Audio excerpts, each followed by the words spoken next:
विष्णु गुरुर्देवो महेश्वर गुरुः साक्षात् परब्रह्म तस्मै श्री गुरुवे नमः। अखंड मंडलाकारं व्याप्तं येन चराचरं तत्पदं दर्शितं येन तस्मै श्री गुरुवे नमः। अज्ञानतिमिरान्धस्य ज्ञानाञ्जनशलाकया चक्षुरुन्मीलितं यस्य तस्मै श्री गुरुवे नमः।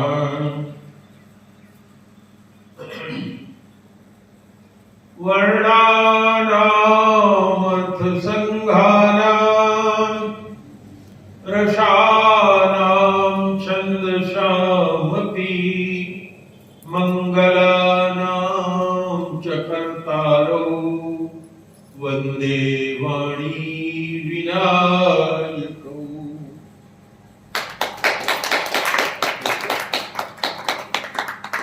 भवानी शंकरौ वन्दे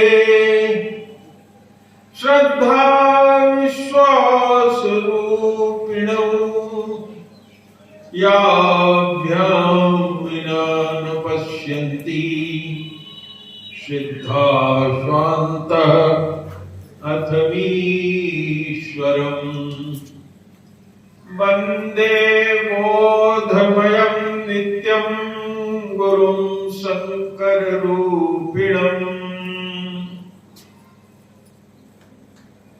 यमाश्रितो हि वक्रोऽपि चन्द्रः सर्वत्र वन्द्यते। सीताराम गुणग्राम पुण्यारण्य विहारिणौ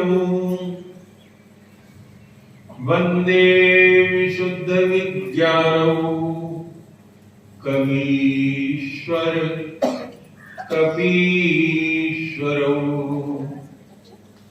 उद्भवो स्थित संहारकारिणीं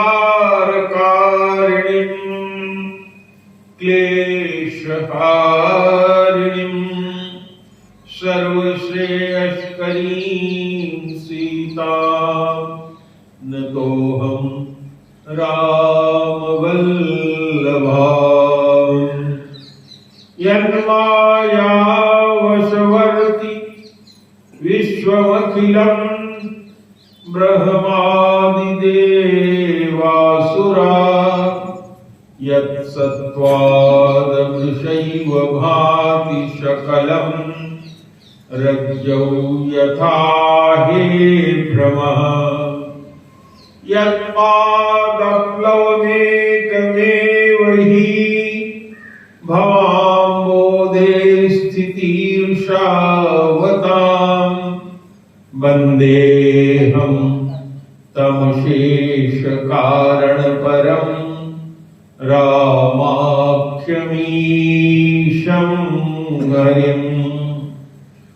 नानापुराणनिगमागम सम्मतं यद् रामायणे निगदितं क्वचिदन्यतोऽपि स्वान्तः सुखाय तुलसी रघुनाथ गाथा भाषा निबद्धमतिमंजुलमातनोतु। प्रेम से बोलिए गुरुदेव भगवान की जय, सच्चिदानंद भगवान की जय। ये परम सौभाग्य की बात है कि इस वर्ष भी नवरात्र में भगवान की राम कथा हो रही है।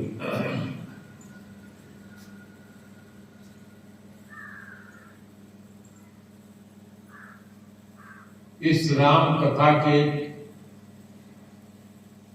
आयोजन में हमारे आश्रम के सभी शिष्यों का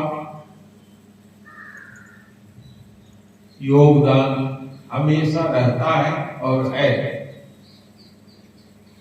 और हम अनुग्रहित हैं आप लोगों के कि पहले से किसी प्रोग्राम के बहुत ज्यादा दिन से घोषित न करने के बाद भी बहुत कम समय में बिना किसी प्रचार और प्रसार के ये कथा प्रारंभ हो गई। जो प्रभु की इच्छा होती है वही बलवती होती है और वैसा ही होता है। इस कथा के प्रारंभ में भी 5 दिन की कथा की कल्पना की गई थी और पहले ये हुआ था कि कथा 29 तारीख से शुरू होगी। 29 को सुबह कलश यात्रा, 29 से कथा प्रारंभ होकर 29, 30, 1, 2, 3 5 दिन में होकर के 3 तारीख को समाप्त हो जाएगी। 29, 30, 31, 1, 2 कथा होगी और 3 तारीख को कथा का भंडारा हो जाएगा। ये प्रोग्राम था। अभी जो मैं पहले बोला उसमें 31 तारीख छूट गया था, लेकिन बाद में प्रोग्राम बदल गया। पहले ये प्रोग्राम इसलिए था कि मुझे लखनऊ जनपद में हर वर्ष 1 अप्रैल को एक कार्यक्रम, एक भंडारा होता है साल भर में एक बार पीपरसंट गांव में। तो इस बार इसको 1 तारीख से टाल करके 4 तारीख को कर दिया गया है, 4 को कर दिया गया। और 4 तारीख का भी इसलिए टल गया कि उस आश्रम में जहां कथा होनी थी उसमें जो पुजारी है उनके परिवार का कोई मर गया और उसी स्थल पर जहां भंडारा होता वहीं पे सारा दशगात्र और सारे कार्यक्रम 4 तारीख को पड़ते। दशगात्र माने 10वें दिन का कार्यक्रम वहां पड़ता। तो वहां से निवेदन आया गुरु जी इसको टाल दिया जाए, तो वो कार्यक्रम टल करके 11 अप्रैल का हो गया। एक और कार्यक्रम लगा हुआ था 6 तारीख में दिल्ली का, वह भी कार्यक्रम स्वतः स्थगित हो गया। इस तरह से ये राम कथा पूरी 7 दिन की स्वतः हो गई। नवरात्र प्रारंभ आज हो रहा है, आज से लेकर के 6 तारीख तक। 7 तारीख को इसका समापन भंडारा होगा।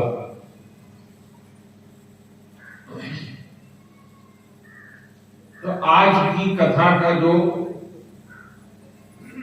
टॉपिक है वो है राम कौन प्रभु है, राम कौन है।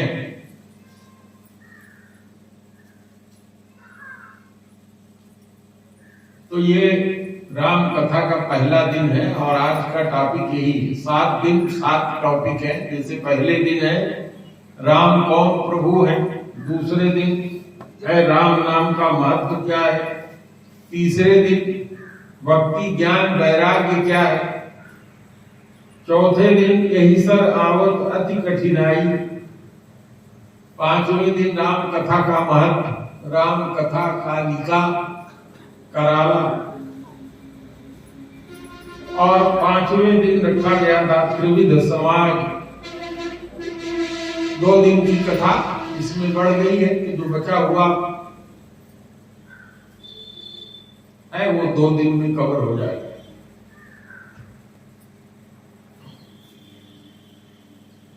राम जी हमारे सनातन समाज के प्राण हैं।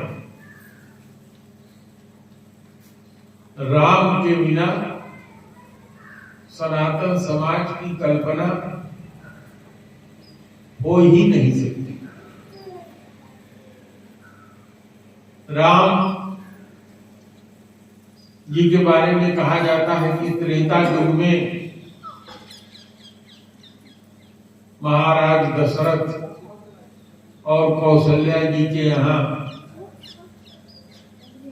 राम जी ने अवतार लिया था। वो राम है या कोई अनादि राम है, क्योंकि सतयुग में भी राम नाम चलता रहा है। त्रेता में भगवान राम दशरथ जी के यहाँ उत्पन्न हुए। द्वापर और कलयुग में यह राम नाम चल रहा है। तो राम अनादि है, अनंत है। अनादि का मतलब कब से हैं, जब से इस संसार की उत्पत्ति हुई उससे पहले से हैं, और इस संसार का जब समापन हो जाएगा तब भी रहेंगे। इसको कहते हैं अनादि। और अनंत कहते हैं उसको, हमने दो शब्द प्रयोग किया था, अनादि और अनंत। अनंत का मतलब होता है कि राम एक ही नहीं है, राम भी अनंत है। हरि अनंत, हरि कथा अनंता, कहीं सुनई बहुविधि सब संता। हर एक के राम है, हमारे राम अलग है। आप लोग जितने यहाँ बैठे भक्त हैं सबके राम अलग हैं। तो इतने राम तो वही हो गए, जितने लोग हैं उनके उतने राम हैं। और राम जी को जो भी जीव जिस स्वरूप में स्वीकार करता है उसको उसी स्वरूप में मिलते हैं। उसी स्वरूप में मिलते नहीं, प्राप्त है। राम जी तो आपको प्राप्त ही है। हम आप सबको राम जी प्राप्त है।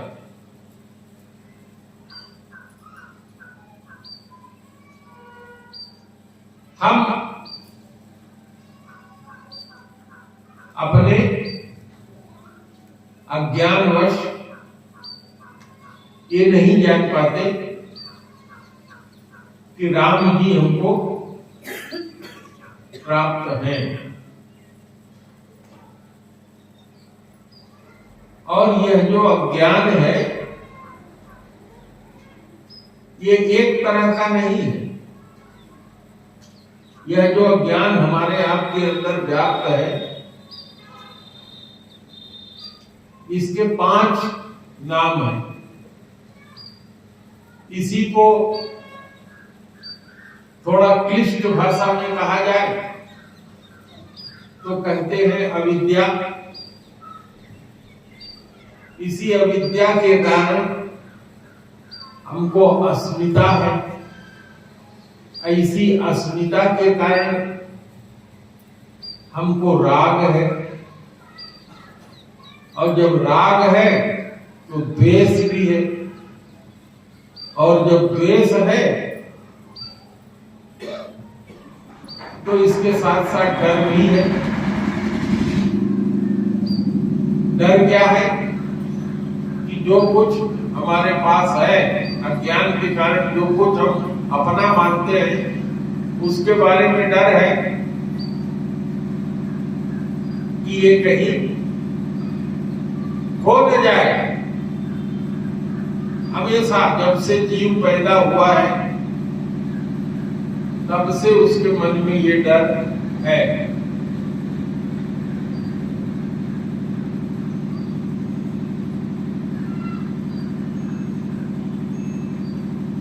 तो ये 5 तरह का अज्ञान है हमारे अंदर। यही अज्ञान हमको हमारे अंदर जो राम है उनको जानने नहीं देता। और थोड़े थोड़े में हम इस पर आप लोगों को समझाने का प्रयास करेंगे।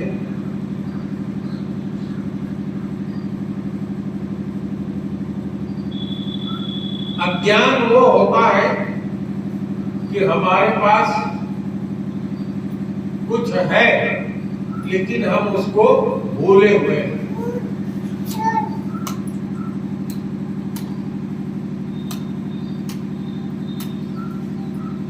हमारे पास कोई शक्ति है, हमारे अंदर कुछ है, हमारे जेब में कुछ है, हम उसको जान नहीं रहे। इसी को कहते हैं अज्ञान। और यह अज्ञान इस तरह से हमारे अंदर व्याप्त हो गया है कि हम अपने को ही भूल गए।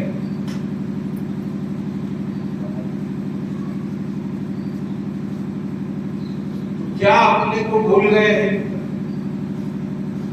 आप अपने शरीर को टो के देखिए, शरीर तो है ना, सब लोग टो के देखो, शरीर तो है। तो ऐसी कौन सी चीज है तो ये शरीर, तो कुछ हो गया और उस अज्ञान के कारण हो गया है।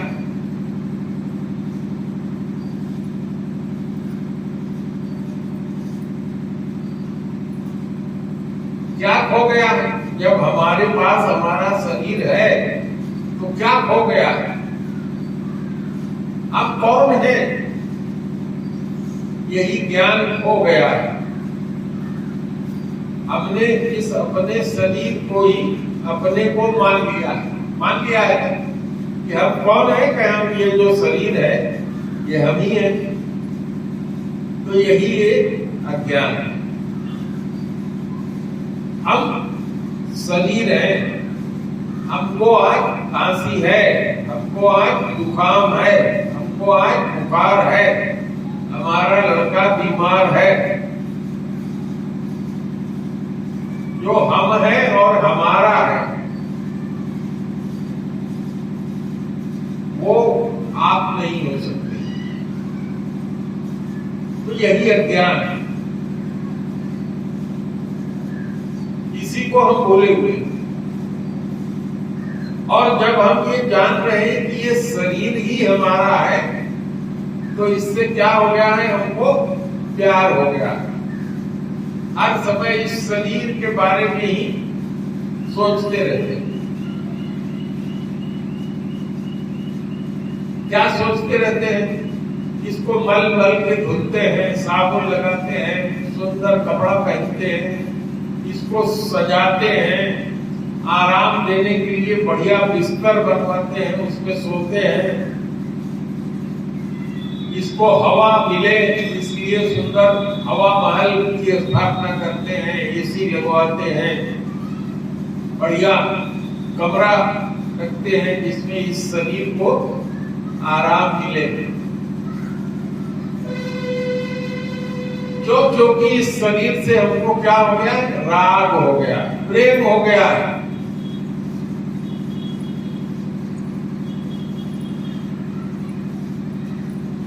तो इस शरीर से जब प्रेम हो गया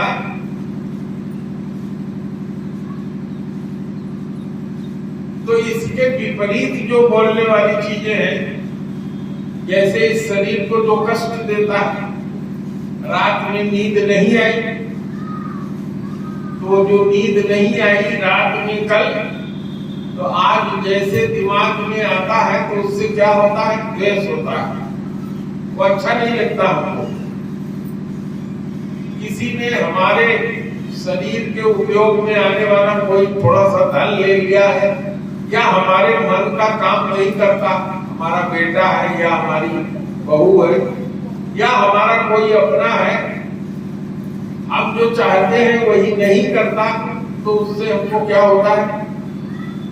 घृणा होती है, द्वेष होता है, नहीं चाहिए, हमें पसंद नहीं। और पांचवा अज्ञान हमने आपको जो बताया कि खो जाएगा, वह अज्ञान इस शरीर के खो जाने का। जब से पैदा होता है ये जीव, तब तक इसकी रक्षा में ही लगा रहता है। इसका सेवन करना, इसका पालन करना, इसका रक्षा करना, इसी में लगा रहता है। यही पांचों अज्ञान इतने गाढ़े हो गए हैं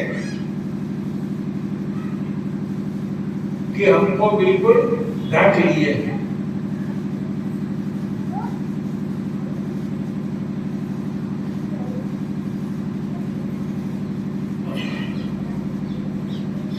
तो हमारे अंदर जब ये पांचों अज्ञान हमको ढक के रखे हुए हैं, तो इसके अंदर जो राम है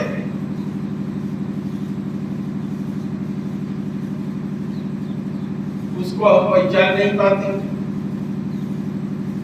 और फिर करते क्या है कि जैसे कोई मर जाता है, तब उसकी चिट्ठी बनाते हैं, कंधे पे लादते हैं और जोर से करते हुए जाते हैं, राम नाम सत्य है, राम नाम सत्य है, सत्य बोलो गत्य है। तो याद करते हैं। और जब तक इस शरीर में है, तो इसके अंदर जो राम था, अब वो मर जाने पर उस शरीर के साथ जब हम जा रहे हैं, तो कह रहे हैं राम नाम सत्य है। राम राम जो सत्य था इसके अंदर, वो राम क्या हो गया? इससे निकल गया, वो इससे चला गया। इसी को सुनाते हुए जाते हैं, गाते हुए, राम नाम सत्य है। लेकिन जब तक जिंदा है, तब तक जो राम है उसके बारे में जानने का प्रयास बहुत कम लोग करते हैं। ऐसा नहीं है कि नहीं करते, लोग करते हैं। सूरदास जी ने किया, तुलसीदास जी ने किया, मीराबाई जी ने किया, हमारे गुरुदेव ने किया, जहां सामने आप लोगों ने देखा होगा। और भी बहुत से संत हैं, भक्त हैं, जो यह प्रयास करते हैं। अब इसी को लेकर के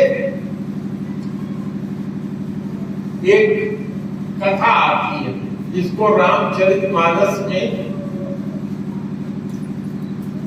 वर्णन किया गया है।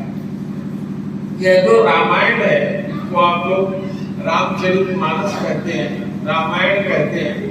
रामायण का मतलब यह हुआ राम का जो घर है, जहाँ राम रहते हैं, यानी जिसको अगर हम खोले तो राम ही राम मिलेगा, राम का गुण मिलेगा, उनका चरित्र मिलेगा, उनकी कथा मिलेगी, उनके संत मिलेंगे, कहाँ वो रहते थे, उनका धाम कौन था वो मिलेगा, कैसे वो मिल सकते हैं ये मिलेगा।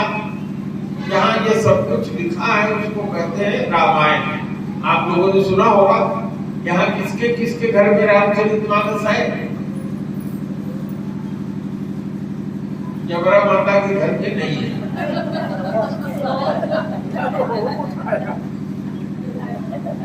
इसका मतलब यह है कि ये रामायण यहाँ जो सुन रही है कथा, ये यहाँ शरीर इनका है, लेकिन इनका जो सुनने वाला राम है वो कहीं और है,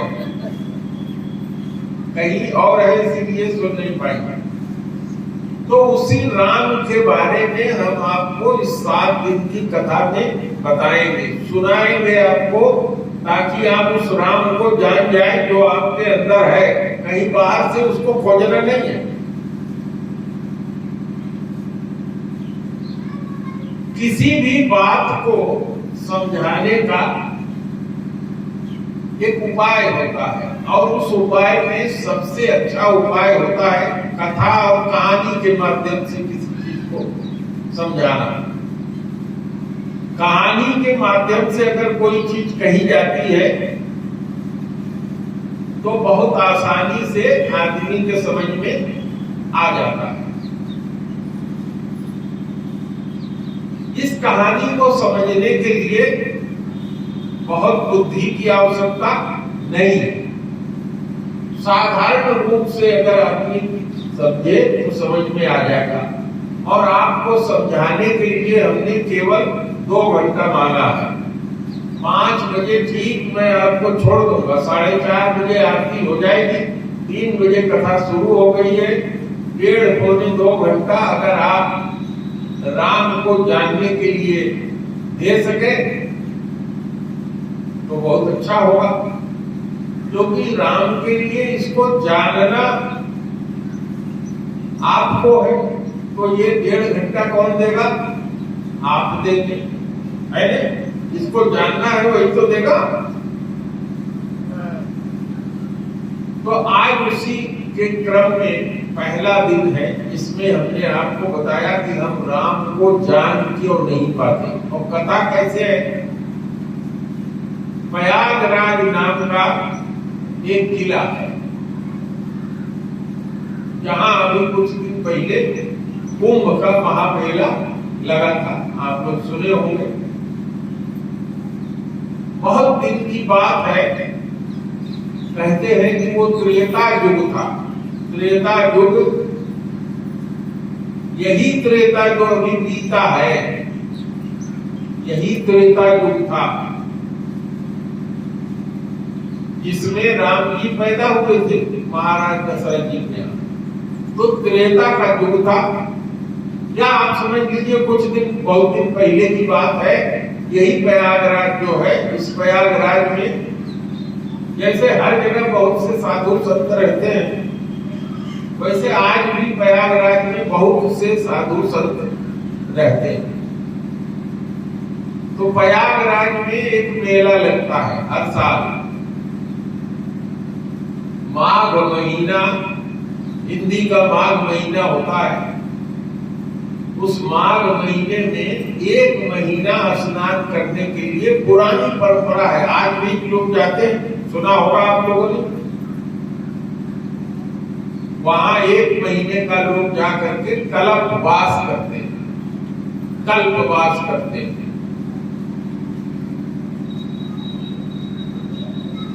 तो पुरानी परंपरा है, वहां कल्पवास करने के लिए बड़े बड़े साधु लोग आते थे। आज भी बड़े बड़े साधु आते हैं। जितने भी साधु संत हैं वो अपने जीवन का उद्देश्य रखते हैं कि हमको माघ मेला में जरूर जाना है। तो ऐसे माघ का मेला चल रहा था, वहां बड़े बड़े साधु संत आए थे। 1 महीना स्नान हुआ। मकर संक्रांति जब आती है, खिचड़ी का दिन, उस दिन धीरे धीरे साधु लोग अंतिम स्नान करके वहां से जाने लगते। कथा समझ में आ रही है? बहुत साधारण कथा समझा रहे। चौपाई दोहा में नहीं सुनाऊंगा, और रामायण आप बता रहे कि आपके घर में है तो पढ़ लेना। तो एक संत थे जिनका नाम था भरद्वाज। भरद्वाज जी उस प्रयाग में रहते थे और आश्रम बना के वो रहते थे वहां। तो बहुत से साधु लोग जो आते थे उनके आश्रम का सहारा लेके माघ महीने तक उन्हीं के यहाँ रह के स्नान करते थे। जैसे हमारे आश्रम में आपने देखा होगा, कल साधु लोग बरेली से आए थे, रात भर निवास किया और आज सवेरे अयोध्या चले गए। तो ऐसे वहां 1 महीना के स्नान करने के लिए एक साधु आए थे जिनका नाम था याज्ञवल्क्य। उनका नाम थोड़ा कठिन है लेकिन आप समझ सकते हैं। एक याज्ञवल्क्य नाम के साधु आए थे जो भरद्वाज जी के यहाँ रुके थे। 1 महीना स्नान किए, जब मकर का स्नान पूरा हो गया, खिचड़ी वाला दिन आ गया, तो जाने के लिए तैयार हुए। तो जब जाने को तैयार हुए अपना सामान वामान बांध करके, तो भरद्वाज जी पहुंच गए जिनका आश्रम था। जैसे मेरा ये आश्रम है, हम पहुंच जाए ऐसे जाके उनका पैर छान लिया। महाराज कुछ कहना चाहते, तो उन्होंने कहा कि अरे पैर छोड़ो, आप बताओ क्या कहना चाहते हो। कहे पहले आप बताइए कि आप हमारी बात सुनेंगे तब हम बताओगे। तो उन्होंने कहा जरूर सुनूंगा भरद्वाज, तुम्हारी बात मैं जरूर सुनूंगा। तो पूछो क्या कहना चाहते हैं। तो भरद्वाज जी ने उन याज्ञवल्क्य जी से कहा कि हे महाराज, ये 1 महीना जो आप लोग यहाँ रहे, उसमें राम जी की चर्चा करते रहे। कोई महात्मा जी कह रहे थे कि राम जी अजन्मा है, उनका जन्म नहीं होता, वो अलग है, दिखाई नहीं पड़ते, सब जगह वर्तमान है, वो हवा में वर्तमान है, जब जो चाहे जो कर ले। सबकी बात सुनते हैं, उनको आंख नहीं है, वो शरीर में नहीं है, सबकी बात सुनते हैं।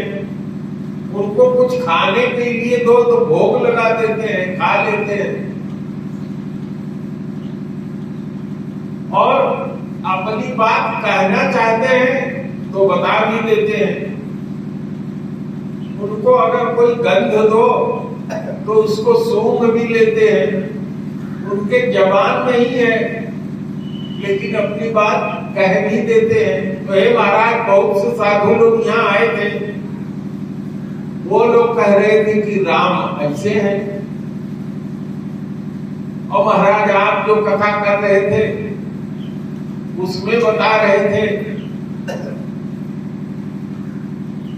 कि यह सारा संसार राम ही जी से उत्पन्न हुआ है, राम ही जी सूत्रधार है, इस संसार के बनाने वाले हैं, राम ही जी इस संसार को चलाने वाले हैं, और राम ही जी इस संसार में व्याप्त हो गए हैं, एक एक कण कण में राम है। और आप कथा में सुना रहे थे कि हम में भी राम है, तुम में भी राम है।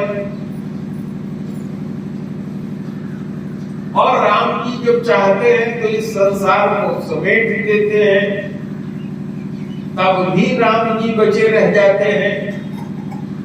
तो महाराज हमको बहुत डाउट हो गया है। एक बात समझ में आई, यानी एक आदमी कह रहे हैं कि राम जी ऐसे हैं, एक आदमी कहते हैं कि राम जी ऐसे हैं। हे महाराज, ये बताइए कि ये राम जी कौन है?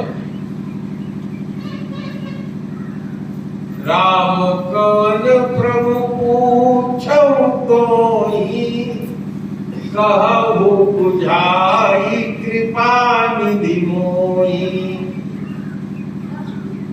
कहा कि मुझको बुझा करके कहिए। जैसे कोई बच्चा होता है, उसको दादी दादा या कहानी सुनाने वाले बहुत एक एक बिरते बिरते समझाते हैं, उस तरह से कहा कि बुझा करके बताइए, समझा करके बताइए। तो भरद्वाज जी की ये बात सुन करके याज्ञवल्क्य जी बहुत मुस्कुराए, और उन्होंने कहा कि हे भरद्वाज, मैंने समझ लिया तुम राम जी के परम भगत हो, और राम जी की कथा, राम जी के बारे में सुनना चाहते हो।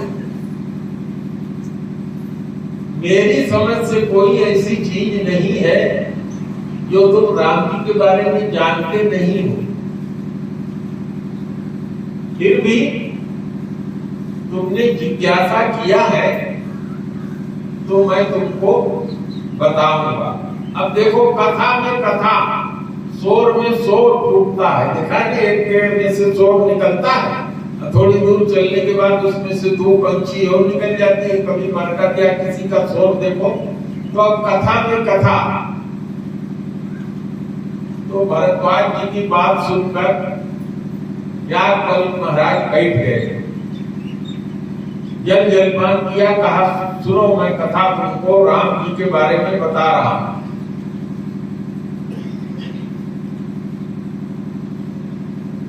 तो याज्ञवल्क्य जी ने कथा में कथा सुनाना शुरू किया कि हे भरद्वाज सुनो, एक बार त्रेता युग चल रहा था और उस त्रेता युग में कहा भगवान शंकर का नाम सुने हो? तो कहे हाँ महाराज सुने।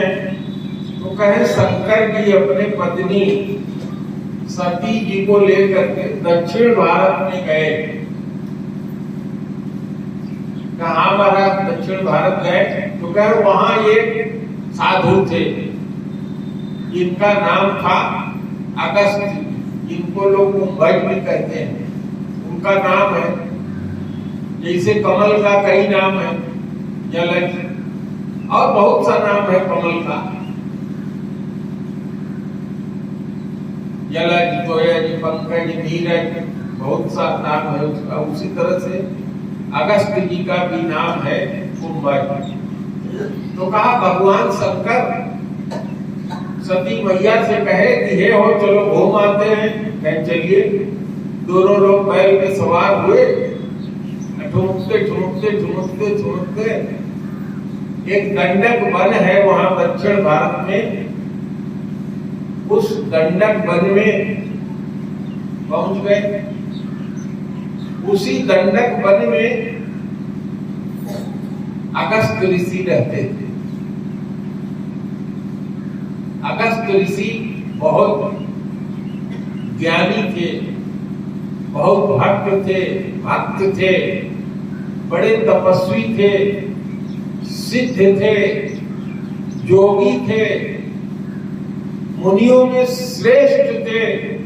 उनकी ज्ञान की कोई सीमा नहीं थी, भगवान के निरंतर उपासना में लगे रहते थे। और उन्होंने आत्म साक्षात्कार करके अपने अंदर के जो 5 अज्ञान हैं जो हमने आप लोगों को बताया, उसको मिटा करके भगवान राम का साक्षात दर्शन किया था। उस ऋषि के यहाँ भगवान शंकर माता सती को लेकर के पहुंचे।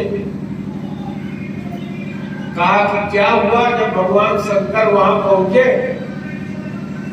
तो जो ऋषि थे अगस्त्य जी बड़े खुश हुए, आसन बिछाया, माता सती को भी बैठाया, भगवान शंकर को भी बैठाया, पहले जलपान कराया क्योंकि दूर से चले आ रहे थे, फिर उनका पैर धुला। यही व्यवस्था है, कोई आदमी दूर से आए तो पहले थाली लेके दौड़ते नहीं है कि इनका पैर धुले और आरती करें ना, पहले उनको स्वागत करना चाहिए। फिर स्वागत माने जलपान, जल जलपान जो कुछ हो, पानी पिला के थोड़ा स्थिर हो जाए तब पैर धुला उनका। पैर धुलने के बाद जब और आराम से बैठ गए तब अगस्त्य जी ने हाथ जोड़ के कहा, हे महाराज, हे त्रिभुवन के स्वामी, आपकी महिमा कौन नहीं जानता।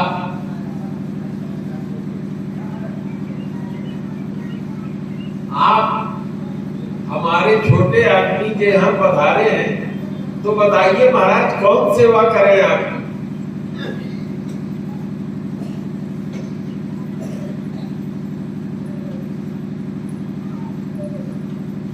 तो भगवान शंकर ने कहा कि हे मुनिवर,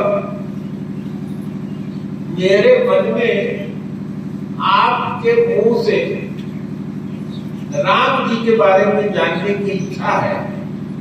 राम जी की जो कथा है वो सुनना चाहता हूं। भगवान शंकर ने ये बात कहा।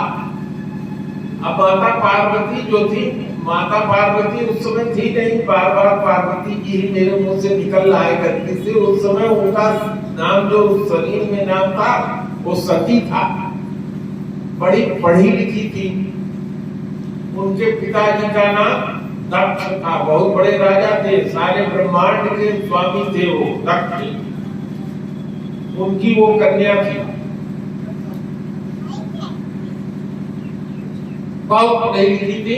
दक्ष, राजा दक्ष जो थे बहुत मानते थे अपनी इस बिटिया को। तो उनकी बिटिया ने सोचा कि हमारे ये पति जो है अखिल ब्रह्मांड के स्वामी हैं, इनको ईश्वर कहा जाता है, परमात्मा कहा जाता है, इनको भगवान कहा जाता है। सारे ऋषि मुनि, ये अगस्त्य जी भी इन्हीं की उपासना करते हैं, सारे लोग इनकी उपासना करते हैं। और इस छोटे आदमी से ये कह रहे हैं कि राम कथा सुनाओ। तो उनके मन में आया कि ये तो छोटे मुंह बड़ी बात हो जाएगी, ये अवगुण है। पढ़ाई लिखाई का कभी कभी इस तरीके का असर होता है कि पढ़ा लिखा आदमी, जानते हो क्या कहता है, ये तो पंडितों की कमाने खाने की व्यवस्था है। अरे भला पत्थर में कैसे राम हो सकते हैं? राम जी तो बैठे हैं, उनके सामने जाके हाथ जोड़ने से वो भला हमारा क्या आशीर्वाद करेंगे? अरे विज्ञान कहता है कि जब तक देख न लो, जब तक अपने सामने सिद्ध न हो जाए, तब तक मानो नहीं। और सारे लोग कहते हैं कि ये सब बात झूठी है। तो पढ़े लिखे लोग इसमें ज्यादा भटक जाते हैं, क्योंकि उनको अपने ज्ञानी होने का अभिमान हो जाता है, ज्ञानी होने का अभिमान हो जाता है। ज्ञान जो है, ज्ञान अभिमान देता है। तो माता सती को तो अच्छा नहीं लगा, कहा ये हमारे पतिदेव इस बूढ़े से, जिसकी न कोई इज्जत है, उससे कथा सुनने आए हैं राम जी की। तो जो मुनिवर थे अगस्त्य जी, उन्होंने राम जी की कथा फिरते फिरते सुनाया। राम कथा मुनि पर जब खानी, राम जी की कथा मुनियों में श्रेष्ठ जो मुनि थे, उन्होंने बहुत सुंदर फिरते फिरते करके बताया। और भगवान शंकर ने उसको अति प्रसन्न मन से सुना और बड़ी प्रशंसा किया। और रोज रोज कथा सुनने के लिए वहां कुछ दिन तक रुक गए, जब तक पूरी राम जी की कथा शुरू से अंत तक मुनि जैसा सुनाना चाहते थे वैसा सुनाए। सब कथा सुन करके अपने हृदय में भगवान शंकर ने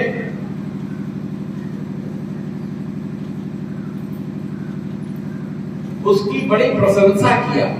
उनका हृदय बड़ा प्रसन्न हुआ।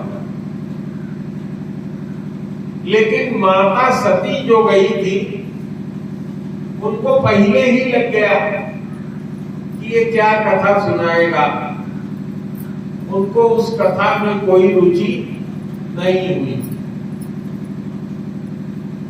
जैसे आप सब लोग यहाँ बैठे हैं तो किसी का मन तो लग रहा होगा और किसी को रुचि नहीं होगी कि ये कथा तो मैं बहुत बार पढ़ चुका हूँ, बहुत बार सुन चुका हूँ, मैं कौन सी नई बात है जो गुरु जी यहाँ बता रहे हैं।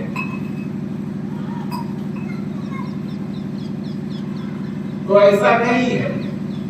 भगवान की कथा कभी पुरानी नहीं होती।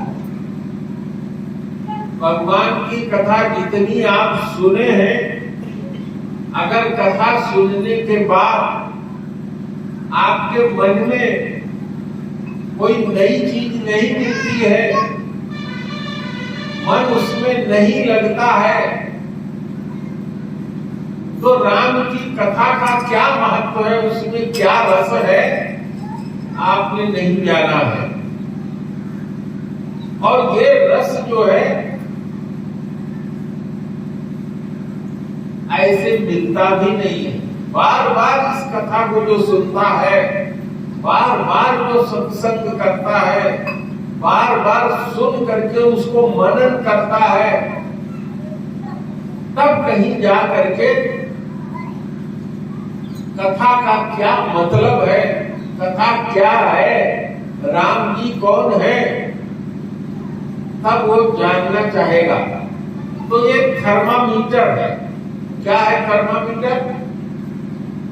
कि अगर तुम कथा सुनते हो और तुम्हें ये लगता है कि कथा सुन के मैं बोर हो रहा हूँ, बहुत बार पढ़ चुका हूँ, बहुत बार जानता हूँ इसको, और सुनने में कोई रुचि उत्पन्न नहीं हो रही है, तो समझो तुमको अजीर्ण रोग हो गया है। अजीर्ण का मतलब क्या होता है? इसे भोजन करिए आप और पाचन आपका ठीक नहीं होगा तो क्या होगा? आजमा आपका खराब है, आजमा दुरुस्त नहीं है। इसका मतलब क्या होगा? कि आपकी तबीयत खराब होने वाली है, पेट खराब होगा, यानी पूरा स्वास्थ्य गड़बड़ हो जाएगा। तो गोस्वामी जी ने एक लाइन में इसको लिख दिया है, राम कथा जे सुनत अघाही। अघाने का मतलब क्या होता है? जैसे रोटी चावल दाल बढ़िया मिला को पेट भर के खा लिया, अघा गए, कहते हैं लोग कि अघा गए, पेट एकदम भर गया, अब कुछ नहीं चलेगा। तो रस विशेष दिन जाना नहीं। तो उन्होंने अगर कथा सुन के अघा गए तो समझ लो कि उसका रस तुमको मिल नहीं रहा है, वो तुम्हारे लिए अजीर्ण करेगा। तो इस तरह से माता सती की रुचि उसमें नहीं हुई। 1 महीने 1.5 महीने रुक करके भगवान शंकर ने कथा सुना। मुनि ने बड़े सुंदर ढंग से बिरतेवार एक एक चीज समझाया। भगवान शंकर ने परम सुख की अनुभूति किया और मुनि से विदा लेकर के अपने कैलाश की तरफ चल दिए। अब देखिए, कथा में एक और कथा पैदा हो जाती है। अब क्या कथा पैदा होती है? भगवान शंकर माता सती को लेकर के दंडक वन से कैलाश के लिए चले। तो भगवान शंकर अपने मन में सोच रहे हैं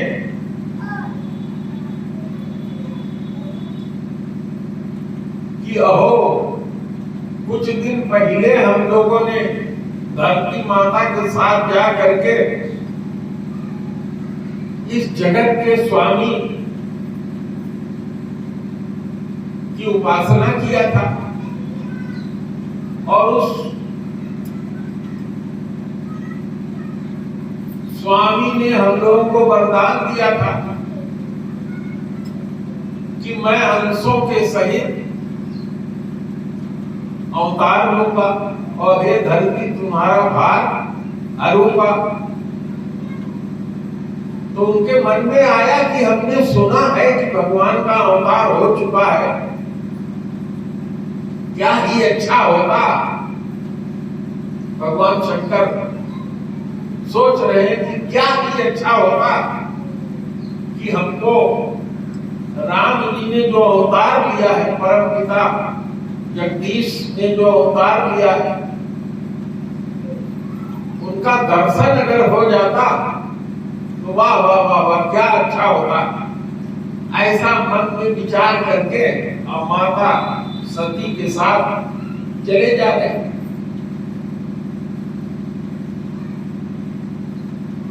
लेकिन भगवान शंकर के मन में एक बात है, क्या बात है कि भगवान ने गुप्त रूप से अवतार लिया है। भगवान ने अवतार ले लिया है, ये बात गुप्त है, मैं तो जानता हूं, लेकिन बहुत से लोग इसको नहीं जानते। अगर मैं शंकर के रूप में जाकर उनसे मिलूं, उनको प्रणाम करूं, तो संसार के सारे लोग जान जाएंगे। इससे उनको कोई डर नहीं था कि लोग जान जाएंगे तो कोई डर हो जाएगा, नहीं। ये इच्छा है हमारे आप सभी के मन में, रोज इच्छा उत्पन्न होती है। इच्छाएं क्या होती है? अनंत है, होती है ना आप सबके दिमाग में। सवेरे से लेकर शाम तक देखो, एक दिन लिखो कितनी इच्छा उत्पन्न हुई और कितनी इच्छा मर गई, कितनी पूरी हुई, तो पता लगेगा कितनी इच्छा आई। तो भगवान अपने मन में सोच रहे हैं, भगवान शंकर, कि वाह वाह क्या अच्छा होता कि भगवान के दर्शन हो जाते। अब चले जा रहे हैं, मन में मगन है, तब तक उनको दिखाई पड़ा कि दो ठो राजकुमार धनुष बाण लिए हैं और हाय सीता, उसमें से एक बड़ा वाला कह रहा है हाय सीते, हाय सीता कहाँ गई। थोड़ी थोड़ी देर में बेहोश होकर गिर जाता है। लक्ष्मण से पूछता है, लक्ष्मण तुम कौन हो? तो लक्ष्मण जी कहते हैं कि हे भाई मैं लक्ष्मण हूं। तो उनसे पूछते हैं कि मैं कौन हूं? तो कहते हैं आप राम हैं। तो मैं राम हूं, मैं कौन हूं? तो कहा कि आप दशरथ जी के लड़के हैं, यहाँ सीता मैया खो गई है, उन्हीं को आप ढूंढ रहे हैं। तो राम कहते हैं हाँ हाँ ठीक करते हो। तो खड़े होते हैं और फिर पेड़ से पूछते हैं, ये पेड़ महाराज हमारी सुंदर सीता इधर से कोई लेके गया या जा रही थी, उसको देखा क्या? पेड़ क्या जवाब देगा? तब तक उस पे एक चिड़िया उड़ के जाती है। उस चिड़िया से कहते हैं, चिड़िया, हे तोता, हे मैना, तुमने हमारी सीता को देखा क्या? उसी समय एक हिरनी दौड़ते हुए आती है। उस हिरनी को कहते हैं, अरे रुक जा जरा, क्या तुम जंगल भर में घूमती रहती हो, मेरी सीता को कहीं देखी हो? यही समय शंकर जी, पार्वती जी, शंकर जी सती जी के साथ वहां पहुंच गए। अब उनकी इच्छा तो पूरी हो गई। अपने को प्रकट करना नहीं चाहते थे और शंकर जी ने राम जी को देख करके कहा जय सच्चिदानंद। जैसे हम लोग कहते हैं जय श्री राम, वैसे शंकर जी ने जोर से अलग जगाया, सच्चिदानंद महाराज की जय, सच्चिदानंद महाराज की जय। तो राम जी ने देखा उनकी तरफ और देख करके उन्होंने भी इशारा कर दिया। शंकर जी जो है बहुत पुलकित हुए, देख के इतना प्रसन्न हो गए। जब आप भी प्रसन्न होते हैं, दुखी होते हैं, तो सब लोग जान जाते हैं कि यह समय दुखी है, चेहरा बता देता है, और प्रसन्न होते हैं तो चेहरा बता देता है। बहुत सुख से भर गए। माता सती ने देखा कि ये तो बड़े प्रसन्न हुए हैं, बार बार पुलकित हो रहे हैं, बार बार इनका मन जो है अति प्रसन्न हो रहा है। अब चले जा रहे हैं, पलट पलट के उधर देख रहे हैं, पलट पलट के हाथ जोड़ रहे हैं।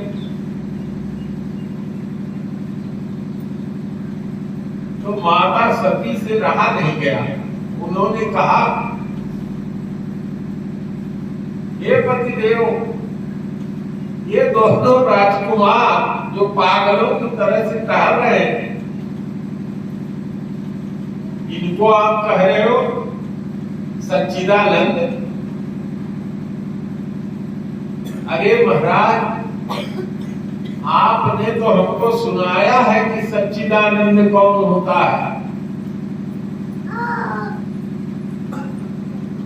सती जी ने शंकर जी से कहा कि हे महाराज, आप हमें बता रहे थे कि जो इस सारे संसार को उत्पन्न करता है, हमेशा एक ही अवस्था में रहता है, हमेशा सत्य रहता है तीनों काल में, पहले भी था, अब भी है, आगे भी रहेगा। जो महान चैतन्य है, यानी सबकी चैतन्यता जिसके अंदर है, जिसके चैतन्य होने से सारे जड़ चेतन सब चैतन्य हो जाते हैं,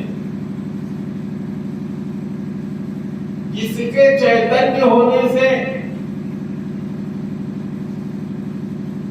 उनकी जो जड़ माया है उसकी सहायता हो जाने से रस्सी भी सांप की तरह से दिखाई पड़ती है।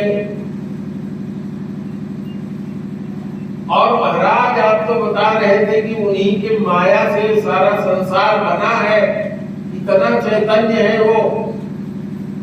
और महाराज आप तो बता रहे थे कि वो आनंद, जिसको ब्लिस कहते हैं अंग्रेजी में, आनंद का खजाना है, उसका एक नाम आनंद ही है। तो महाराज जिसके अंदर इतना गुण है, वो ऐसे पागलों की तरह से अपनी औरत के लिए बेहोश होकर गिर रहा है, पूछ रहा है। आप कह रहे हैं ये सच्चिदानंद है। तो उन्होंने कहा हाँ सती, ये सच्चिदानंद है, जिनकी कथा हमने तुमने उस ऋषि के आश्रम में सुना।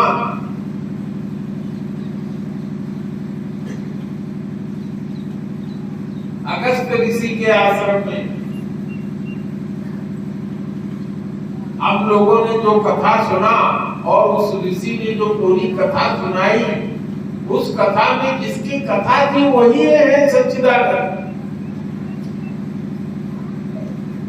लेकिन वो मानने को तैयार नहीं थी।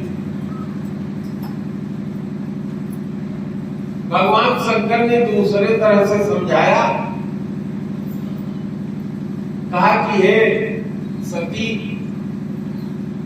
जिनकी माया इतनी बलवती है कि पता नहीं कितने बार हमको नचाया, पता नहीं कितने बार ब्रह्मा जी को नचाया, उस माया के जो मायापति है, मालिक है, वो यही है। मान जाओ हमारी बात। माता सती ने कहा आपकी बात माने लायक हो तब तो हम माने, कैसे मान ले।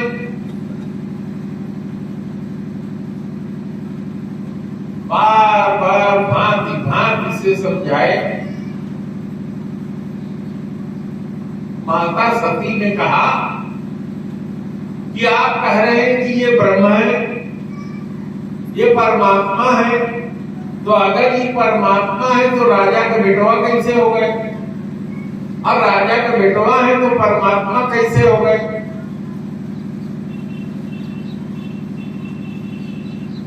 कहा कि जिसके बारे में वेद कहता है कि मैं भी नहीं जानता कि भगवान ब्रह्म परमात्मा कौन है, वेद कहता है मैं भी नहीं जानता।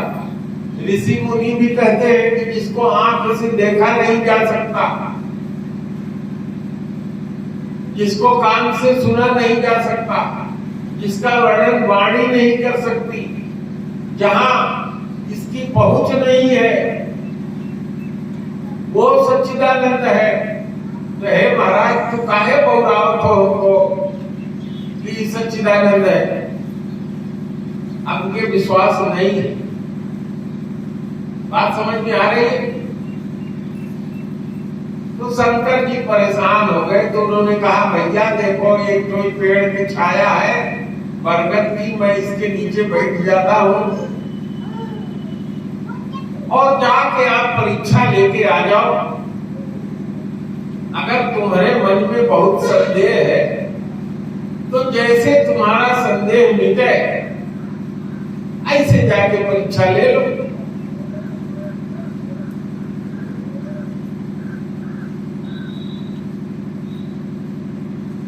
देखो हमारे सामने कुछ लोग बैठे इतना बड़ा बड़ा मुंह खोल के जमाई ले रहे हैं, इसका मतलब यह है कि उनको कथा में मन कहीं और जा रहा है, निद्रा आ रही है, विश्राम का समय है।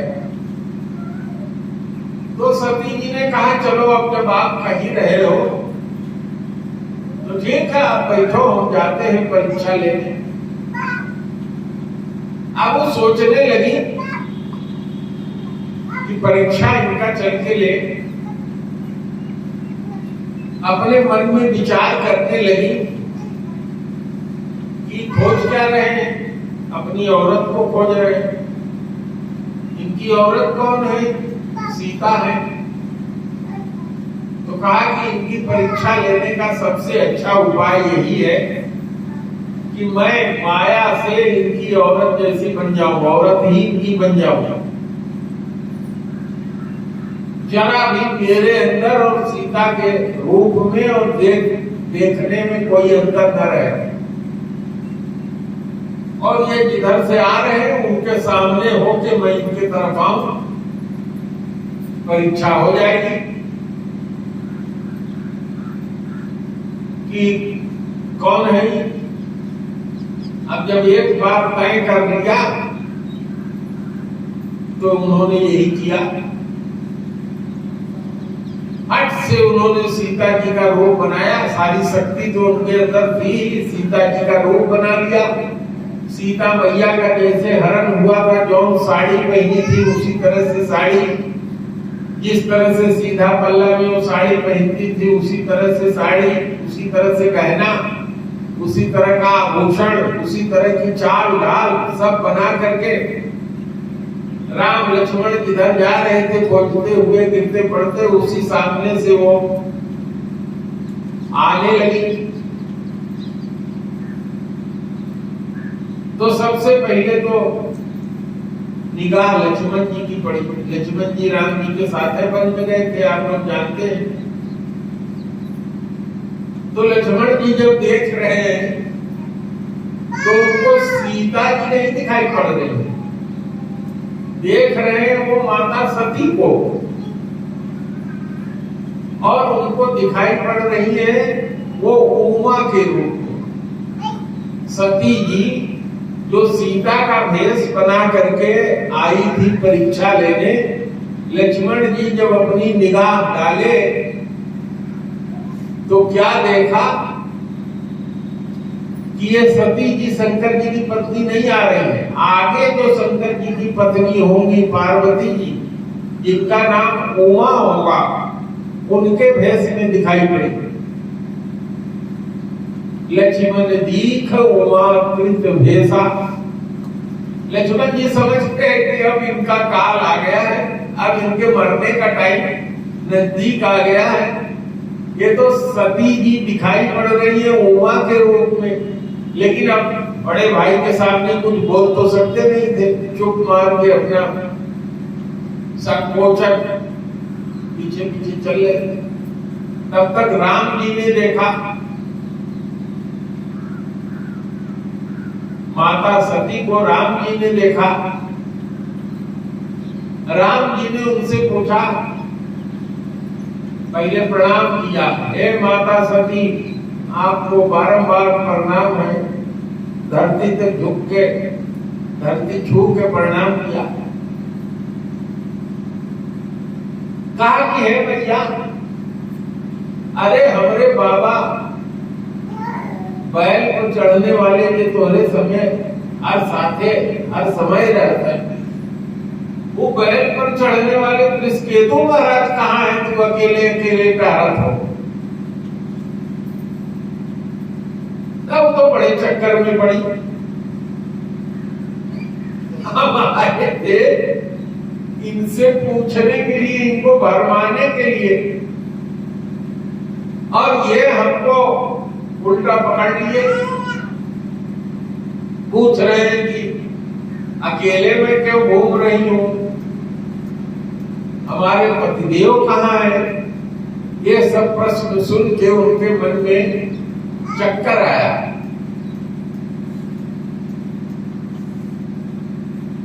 तो जब उनके मन में चक्कर आया तो क्या देखती है, फिर जैसे आंख उठा के देखती है तो ये देखती है कि जहां राम लक्ष्मण अकेले दिखाई पड़ रहे थे पागल की तरह से, वहां राम भी है, लक्ष्मण जी भी है, सीता जी भी है। और क्या देख रही है कि भगवान शंकर सती के रूप में अपने को देख रही है कि मैं उनके चरणों की पूजा कर रही हूँ, आरती करती हूँ। एक तो सती वहां बैठी है और दूसरे सती को देख रही है शंकर जी के साथ उनकी पूजा कर रहे हैं। अब जरा इधर निगाह किया तो देखे वहां दूसरे राम जी हैं, वही राम जी बैठे हैं, वहां ब्रह्मा विष्णु महेश बहुत से ऋषि मुनि सब पूजा कर रहे हैं। इधर देख रही है दाहिने बाएं ऊपर नीचे राम जी वही है, लक्ष्मण वही है, सीता वही है, लेकिन बहुत से कोई 4 मुख वाले ब्रह्मा उनकी पूजा कर रहे हैं, कहीं 8 मुख वाले ब्रह्मा है, कहीं 16 मुख वाले ब्रह्मा है।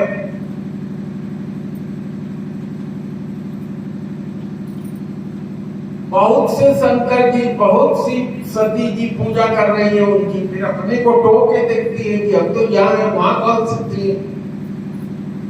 इस तरह से उनको चक्कर आ गया। आंख मूंद करके वो वहीं जमीन पर बैठ गई। जब आंख मूंद के बैठ गई तो अपने मन में मनाने लगी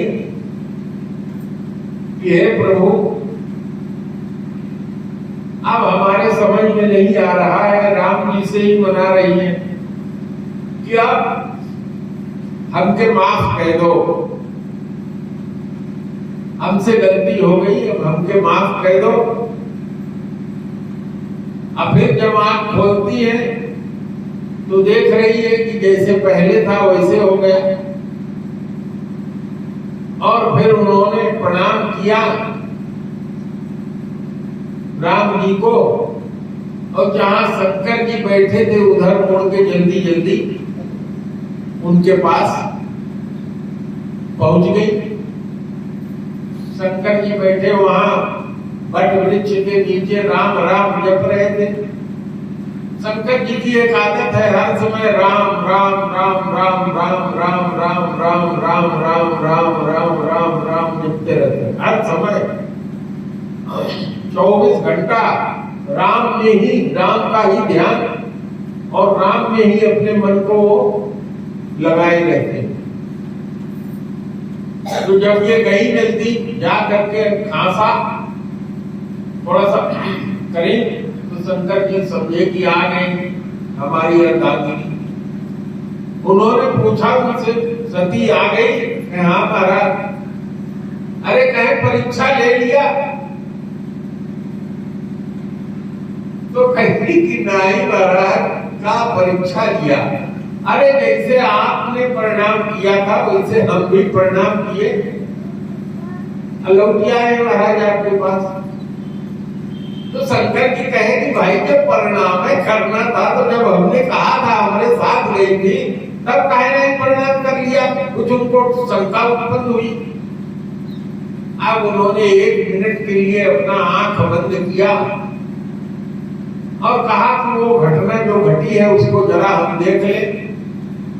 जब आंख बंद करके पीछे की घटना देखा उन्होंने, सब बात उनके समझ में आ गई और उन्होंने देखा कि हमारी ये पत्नी, हम इनकी पूजा करते हैं माता सीता, उनका रूप धारण कर लिया, बिल्कुल हूबहू वही बन गई थी। तो अब इनको पत्नी के रूप में अगर मैं स्वीकार करूं तो बहुत पाप होगा, क्योंकि जो हमारी पूजनीय है, माता है, उसका रूप अगर हमारी पत्नी ने धारण कर लिया तो उसको फिर माता जो बन गई उसको पत्नी कैसे बनाया जा सकता है? शंकर जी ने अपने मन ही मन संकल्प लिया कि पार्वती, ये सती जी जो है इनसे जब तक ये इस शरीर में है, इनको पत्नी के रूप में मैं स्वीकार नहीं करूंगा। गोस्वामी जी इस तरह से चौपाई लिखते हैं, शिव संकल्प की मन माही, अयहि तन सती भेंट अब नाही। इसका लोग अपने अपने ढंग से अर्थ लगाते हैं। जो अर्थ हमने लगाया है वो आपको बता रहा हूं कि सती का जो ये तन है, इससे अब मेरा भेंट नहीं होगा पत्नी के रूप में। जैसे ही उन्होंने अपने मन में ये संकल्प किया, आकाशवाणी हुई, धन्य हो भगवान शंकर, धन्य हो आप जैसा राम का भक्त कौन हो सकता है। आपने जो अपने मन में संकल्प लिया है, इस तरह की प्रतिज्ञा करके राम की भक्ति करने वाला आज तक न संसार में कोई हुआ है, न कोई है, न आगे कोई होगा। अब माता सती जो है भगवान शंकर से पूछती हैं कि हे महाराज, अरे कौन सा प्रतिज्ञा कर ली हो आप, बताओ तो।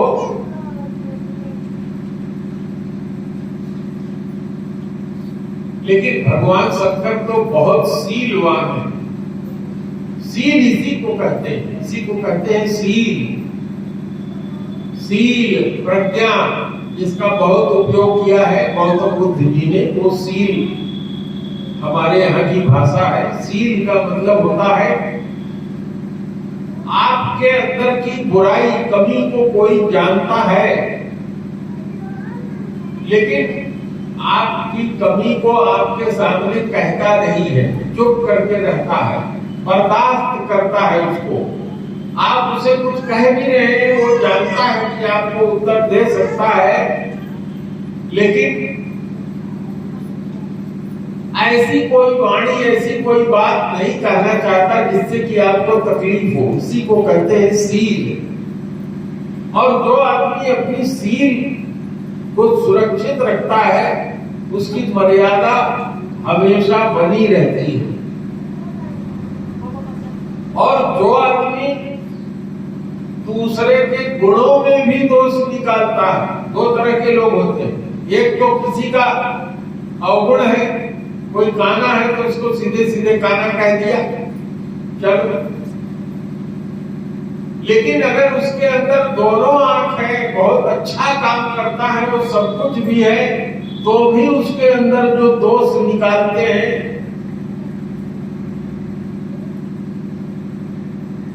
यह जो दोष है, ये परदोष लखहि सहसा की, ऐसे लोग दुष्ट कहलाते हैं, जिनको दूसरे का गुण भी दोष तरह का प्रतीत होता है। तो भगवान शंकर जी ने अपने शील की रक्षा किया। माता सती ने बार बार पूछा, लेकिन भगवान शंकर जो है बहुत सी सुंदर सुंदर रसाला, सुंदर कथाएं जिसमें बहुत रस है, जैसे हम लोग ये कथा कर रहे हैं, ये रस से बनी हुई कथा है, यानी इससे मन कभी उमड़ा नहीं है, इसमें रस हो। जैसे आम को ले लीजिए आप, और उसको चूस लिया एक बार मुंह में, फिर लगाते हैं मुंह में, जूठा हो गया फिर भी उसको चूसते रहते हैं। ऐसी जो कथा होती है वो कथा रसीली कथा होती है। इस तरह से दुनिया भर की कथा सुनाते रहे, लेकिन वो बार बार पूछती नहीं, क्या प्रतिज्ञा किया है इसको नहीं बताया। आज शंकर जी जो है धीरे धीरे कथा सुनाते सुनाते अपने निवास स्थान कहां पहुंच गए? कैलाश। कैलाश जी पर पहुंच गए, और कैलाश जी पर जब पहुंच गए तो सती जी तो अपने घर में चली गई। अब भगवान शंकर ने वहां ध्यान लगा लिया, बैठ गए, वृक्षालय बिछा लिया और ध्यान लगा लिए। अखंड समाधि लगा दिया। समाधि वो अवस्था होती है जिसमें ध्यान करने वाले लोग जब चले जाते हैं तो फिर उनको इस दुनिया का कोई होश नहीं रहता। दुनिया में क्या हो रहा है, कौन हमारे पास आया, कौन चला गया, न भूख लगती है न प्यास लगता है। इस संसार से ऊपर हो जाते हैं, केवल सत्व में, सतोगुण में स्थित हो जाते हैं, सत्व में स्थित हो जाते हैं। ऐसे ही अखंड समाधि में भगवान शंकर चले गए। और गोस्वामी जी कहते हैं, जो भी कथा मैं कर रहा हूं आपसे रामचरित की ही कथा करूंगा।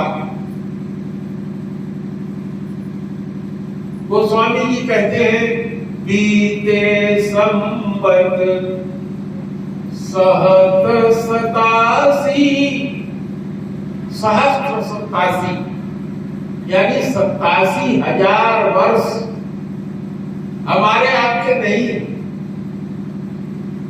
भगवान शंकर के वर्ष। हमारा आपका दिन तो बहुत छोटा होता है। अब आप लोगों को मैं बता दूं, केवल एक झलक दिखा दूं।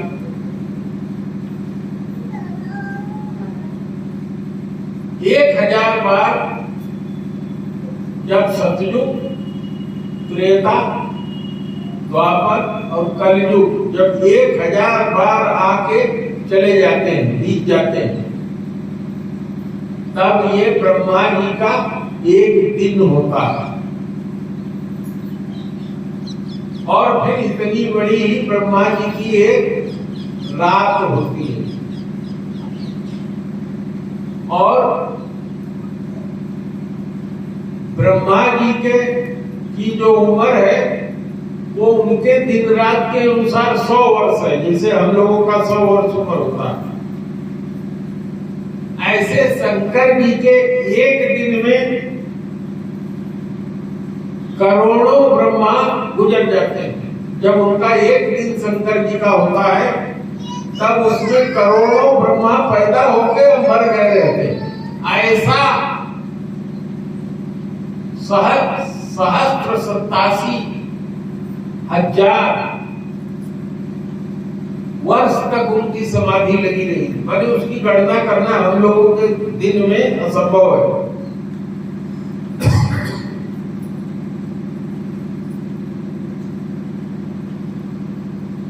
और काग वसुंधरी जी के जो गुरु थे, जिनसे उन्हें राम मंत्र मिला था, उनकी तो उम्र इतनी है कि उनका कभी अंत तो होता ही नहीं। जब एक ब्रह्मा गुजर जाता है तो उनका एक रोमा जो है झड़ता है।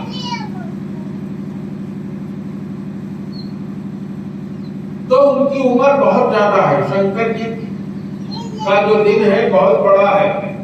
तो इतने दिन तक शंकर जी समाधि में चले गए। बीते संवत सहस्त्र 87 तजे समाधि संभो अविनाशी। अविनाशी शंकर जी ने समाधि छोड़ा। अब माता सती ने देखा कि भगवान जग गए, बहुत हर्षित हुई।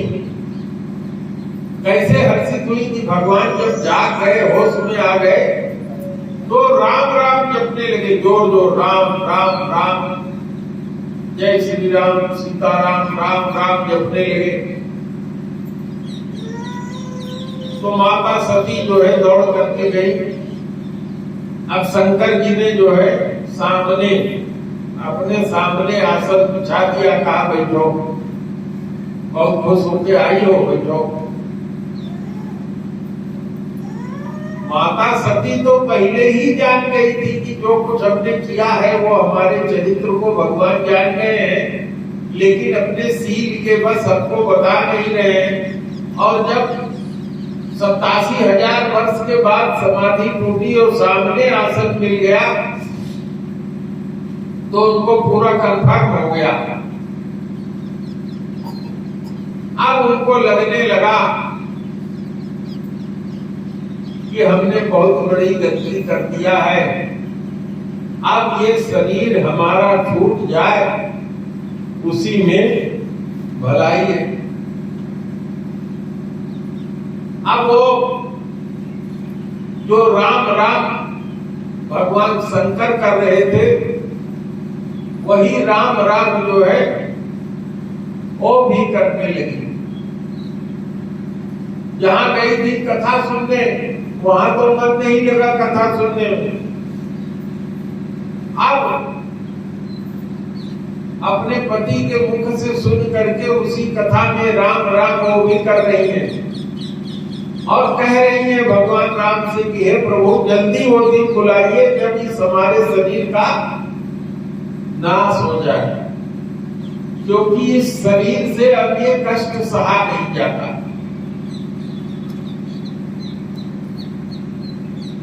कुछ दिन इस तरह से बीता तो एक दिन क्या देखती है, बस 15 मिनट कथा आप लोग को और सुनाऊंगा। 4:30 बजे आरती हो जाएगी, आज की कथा का 2 घंटा पूरा हो जाएगा, फिर कल कथा शुरू होगी इससे आगे। तो आप लोग उबिए मत। तो माता सती ने देखा कि आकाश मार्ग से बहुत से देवता लोग जा रहे हैं और उनके साथ उनकी सुंदर सुंदर नारियां हैं, पत्नियां हैं, वो गाना गा रही हैं। गंधर्व लोग जा रहे हैं, उनकी पत्नियां सुंदर सुंदर गाना गाते हुए जा रही हैं, सुनाई पड़ रहा। माता सती ने देखा, माता सती जो थी, इनके पिता जो दक्ष थे, उनको 16 कन्याएं थी, उसमें से एक सती जी थी, 15 और थी। वो 15 अपने अपने पति के साथ आकाश मार्ग से जा रही थी। और सब कहां जा रही थी? इधर उनके पिता का स्थान था, दक्ष जी का, उधर जा रहे थे। भगवान शंकर से उन्होंने पूछा, हे महाराज, ये देख रहे हैं आकाश में बहुत सुंदरियां, देवताओं की पत्नियां, यक्ष पत्नियां, किन्नर पत्नियां, गंधर्व पत्नियां, यक्ष किन्नर गंधर्व सब जा रहे हैं उधर कनथल की तरफ। तो महाराज आप ही बताओ क्या मामला है? तो शंकर जी ने कहा, हे सती सुनो, तुम्हारे पिता दक्ष ने एक बहुत बड़ा यज्ञ किया है। इतना बड़ा यज्ञ किया है जैसा कि किसी ने अभी तक किया नहीं। तो कहे महाराज, हमारे पिताजी ने यज्ञ शुरू किया है? कहे कि हाँ। तो कहे कि ये सब लोगों को न्योता गया होगा तो ये लोग जा रहे हैं? कहे हाँ। तो कहे महाराज, आपको न्योता नहीं आया, आप भी उनके दामाद हैं। तो उन्होंने कहा, हे सती सुनो, हमारे कारण तुमको भी न्योता नहीं आया। तो उन्होंने वर्णन किया कि एक बार ब्रह्मा जी के सभा में हम भी बैठे हुए थे, इंद्र भी बैठे थे, उपेंद्र भी बैठे थे। उपेंद्र कौन हुए थे? भगवान विष्णु जब 52 इंची वाले होके आए थे तो उपेंद्र भी बैठे थे, अग्नि भी बैठे थे, सारे मरुत बैठे थे, पवन बैठे थे, सारे लोकपाल बैठे थे, सारे यक्ष बैठे थे, किन्नर बैठे थे। जितने लोगों को अधिकार है ब्रह्मा जी की सभा में बैठने का, सब अपने अपने आसन पर बैठे थे।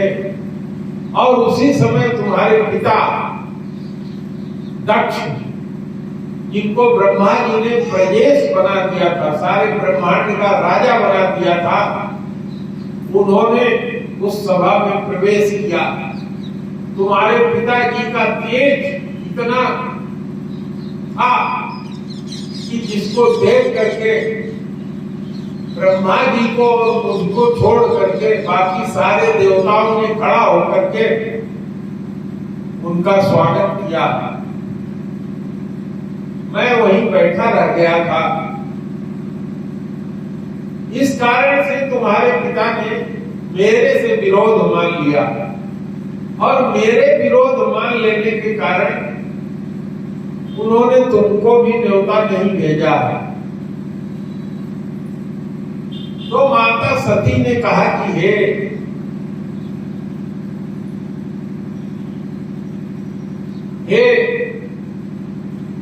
प्रभु, आप तो ज्ञानियों के गुरु हैं, जगत गुरु हैं, जगत वंद्य हैं, जगत पिता कहलाते हैं। आपसे मैं क्या बताऊं, लेकिन हमने सुना है कि माता पिता के घर, गुरु के घर और मित्र के घर बिना बुलाए भी जाना चाहिए, जाया जाता है। तो भगवान शंकर ने कहा कि हाँ सती, तुम बात तो बिल्कुल 16 आना सही कर रही हो। माता पिता के घर, गुरु के घर, मित्र के घर अगर न्योता न भी आया हो तो जाना चाहिए। लेकिन जहां पर जाने से किसी के मन में बुराई उत्पन्न होती हो, चाहे वो माँ बाप का घर हो, चाहे वो मित्र का घर हो, चाहे वो गुरु का घर हो, वहां जाने से सम्मान नहीं मिलता, बहुत दुख होता है। और दुख इतना बड़ा होता है कि मृत्यु के बराबर हो जाता है। आदमी सोचता है कि मैं मर जाऊं, लेकिन वो दुख बर्दाश्त नहीं होता। इसलिए हे सती, मेरे कारण तुमको भी न्योता नहीं भेजा है, ये उचित नहीं है, ये अनुचित है। लेकिन मेरी इच्छा है कि तुम न जाओ।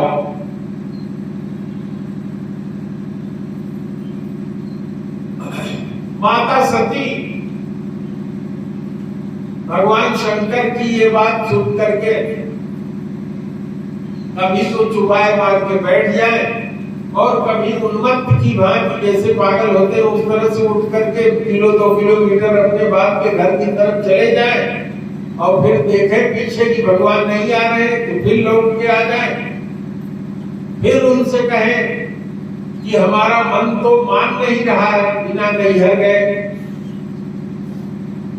भगवान शंकर ने देखा कि ये मेरे मनाने से भी मानेगी नहीं, और अंतिम बार जब वो लौट के आई थी तो भगवान शंकर की तरफ इतने क्रोध से देख रही थी कि भगवान शंकर को लगा कि हमको बिल्कुल भस्म कर देंगे। भगवान शंकर ने जान लिया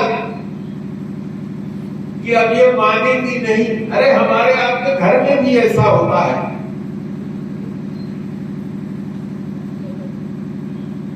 तो भगवान शंकर ने समझ लिया कि अब इनको रोकने में भी कल्याण नहीं है और इनको जाने देने में भी कल्याण नहीं है, तो बेहतर यही है कि जो ये चाह रही है वही हो जाए।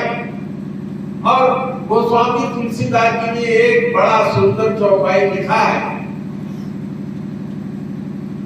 यद्यपि इस स्थान का नहीं है चौपाई, लेकिन मैं सुना रहा हूं आप लोगों को कि जो होनहार होता है वो प्रबल होता है। उसमें तर्क कुतर्क करने से कोई फायदा नहीं है। जब मनाने से बार बार भी ये मान नहीं रही है तो अपने कुछ गणों को भेज दिया। नंदी जी को कहा कि भाई आप इनको लेकर के जाओ। नंदी जी पे सवार हो गई। नंदी जी माने वही बैल भगवान शंकर जिसमें चलते हैं। और भगवान शंकर के कुछ गण सेवक उनके चंवर लेकर के, एक छत्र लेकर के ऐसे लगा दिया कि माता जी को धूप न लगे। एक पंखा झलते हुए, एक बैल का आगे चलते हुए,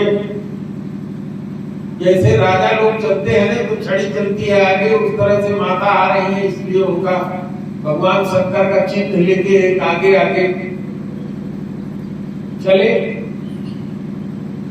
अब धीरे धीरे अपने बाप के राजधानी में पहुंची और राजधानी के बाद वहां पहुंची जहां यज्ञ हो रहा था, जहां पिता का घर था। पूरे जाते हुए जनता में भी किसी ने इनसे हाय जोहार नहीं किया, राम जोहार नहीं किया, मतलब किसी ने पहले आशीर्वाद नहीं किया। जो देखता था इसे मुंह फेर लेता था। सब जानते थे कि अगर हमारे राजा दक्ष ने जान लिया कि हमने सती को कहा था ये प्रणाम है आपको, तो दंड मिलेगा, इसलिए कोई उनके डर के मारे किसी ने सम्मान नहीं दिया।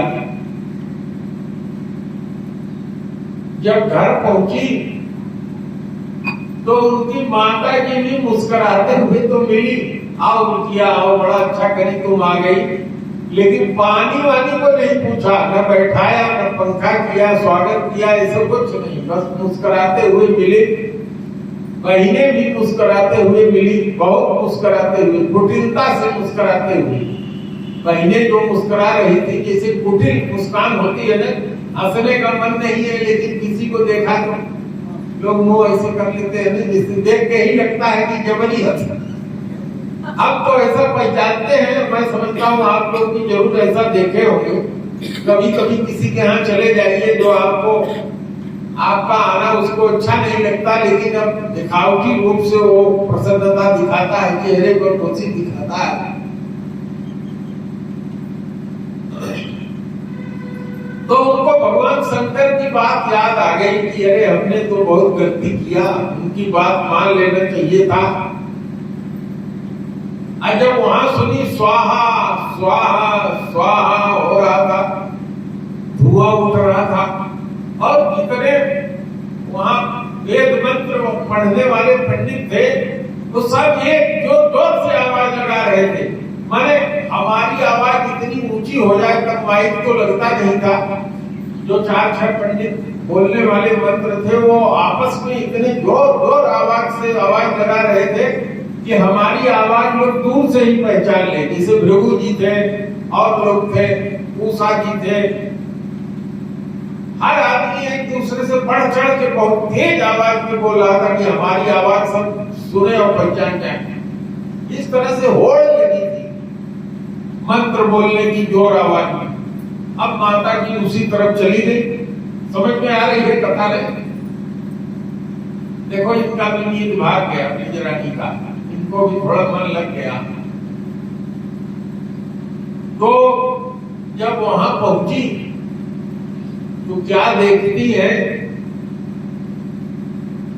कि जब पूजा करते हैं तो वहां देखिए वेदी बनी है, वो जैसे यहाँ देखिए उधर है ना, तो उसमें बना रहता है कि भगवान शंकर है, ये विष्णु जी है, ये ब्रह्मा जी है, ये फला फला है।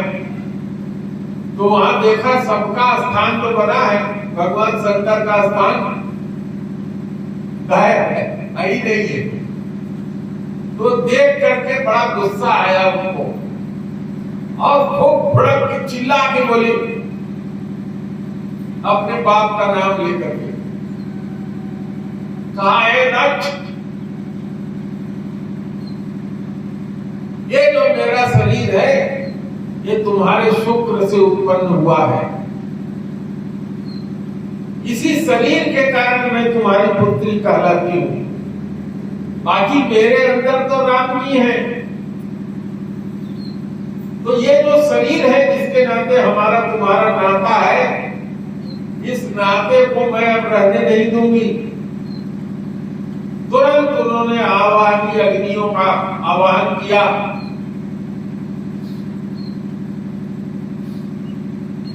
योग अग्नि प्रकट किया उन्होंने अपने शरीर में, और पूरा शरीर उनका धू धू धू धू करके जल गया। भगवान शंकर के जो गण लोग माता जी के साथ आए थे, वो जब उन्होंने जो यज्ञ चल रहा था उसको रोकने का प्रयास किया, तो वहां भृगु नाम के जो ऋषि थे वो बहुत सिद्ध थे, उन्होंने मंत्र पढ़ करके एक आहुति दिया। उससे कुछ देवता लोग प्रकट हुए जिनका नाम विभु कहा जाता है। उन देवताओं ने यज्ञ का विध्वंस जो था वो रोक लिया और ये खबर आग की तरह से फैल गई। अब भगवान शंकर के जो गण थे वो लौट करके शंकर जी के पास गए और सब हाल बताया कि महाराज माता जी तो ऐसे जल गई योग प्रकट करके और आपके ससुर के ऊपर तो कोई असर ही नहीं है, वो तो यज्ञ किए जा रहे हैं। और हम लोगों ने जब रोकने का प्रयास किया तो हम लोगों को भी मार पीट करके वहां देवता प्रकट कर दिया और सबों ने भगा दिया। तो भगवान शंकर ने दिखाने के लिए क्रोध किया और अपनी एक जटा उखाड़ करके उस शक्ति से, जटा की शक्ति से अपने जैसा ही एक महान देवता उत्पन्न किया। उसने कहा महाराज आज्ञा दीजिए। उन्होंने कहा जाओ दक्ष का यज्ञ समाप्त करो। आंधी की तरह से वो चले और यहाँ यज्ञ करने वाले जितने लोग थे उन्होंने देखा कि उत्तर की तरफ से बहुत तेज आंधी आ रही है, धूल बहुत तगड़ी आ रही है। उन लोगों को आशंका हुई। सब लोगों ने समझ लिया कि भगवान शंकर का ये कोप है, साक्षात आ रहा है।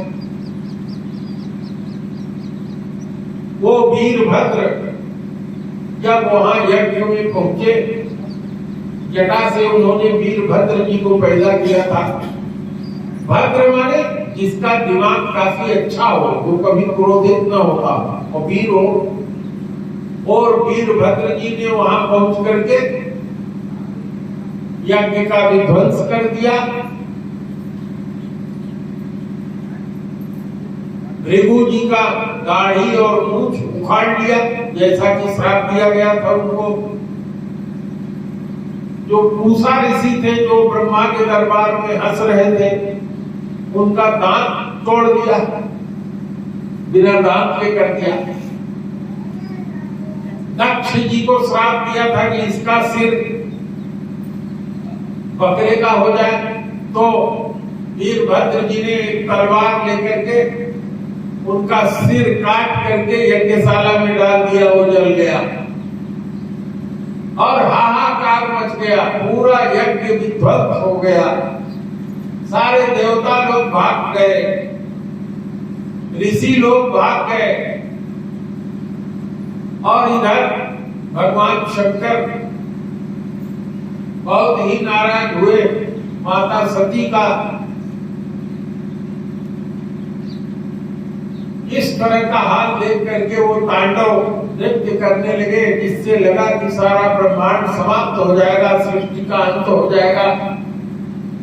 लोग ब्रह्मा जी के पास गए, विष्णु जी के पास गए, राम जी के पास गए, उनको आगे करके शंकर जी के पास ले आए।